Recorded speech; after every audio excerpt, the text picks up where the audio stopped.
তুলসী গাছের সামনে ভুলেও রাখবেন না এই তিনটি জিনিস, তাহলেই সাংঘাতিক বিপদ। বাড়িতে হেঁটে আসবে দুঃখ, দুর্দশা, কষ্ট, রেগেমেগে ঘর ছাড়বেন মা লক্ষ্মী। এই তিনটি জিনিস কি কি দেখুন। তুলসী গাছ এমন একটা গাছ যা প্রতিটি বাড়িতে দেখা যায়। সনাতন ধর্মাবলম্বীদের মধ্যে তুলসী গাছের বিশেষ মাহাত্ম্য রয়েছে। তুলসী গাছে বাস করেন স্বয়ং তুলসী দেবী। শ্রী রামচন্দ্রের অত্যন্ত প্রিয় এবং কাছের হলেন তুলসী। তাই তুলসী গাছকে হেলাফেলা ভাবে যেখানে সেখানে প্রতিষ্ঠা করা যায় না, না হলে আপনাকে পাপের ভাগীদার হতে হয়।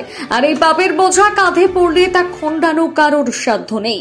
জ্যোতিষশাস্ত্র অনুসারে তুলসী গাছের সামনে এই তিনটি জিনিস রাখা যায় না, না হলে সংসারে অনাচার এবং অমঙ্গল সৃষ্টি হয়। এমনকি আয়স্থ স্ত্রীদের কপালে বিধবা দশা পর্যন্ত হতে পারে। কি সেই তিনটি জিনিস জেনে নিন। জুতো। তুলসী গাছ হচ্ছে স্বয়ং মা লক্ষ্মীর প্রতিবিম্ব। তাই বাস্তুশাস্ত্র অনুসারে তুলসী গাছের সামনে জুতো না রাখার পরামর্শ দেওয়া হয়েছে।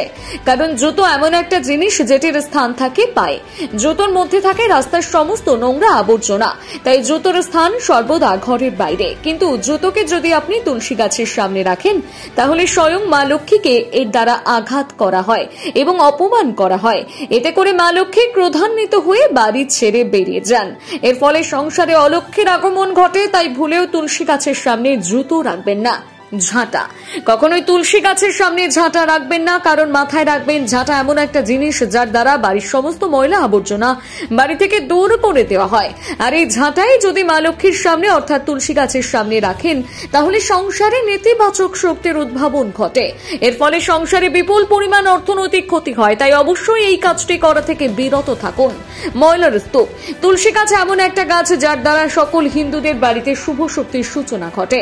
তাই তুলসী গাছের সামনে কখনো ময়লার স্তূপ রাখবেন না। মাথায় রাখবেন তুলসী দেবী সর্বদা পবিত্র স্থানে বিরাজ করে।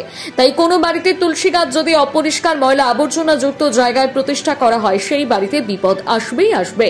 এমনকি সংসারে সর্বদা অভাব লেগে থাকবে। তাই নিজের বিপদ ডেকে আনতে না চাইলে তুলসী গাছের সামনে ময়লার স্তূপ জমা করবেন না।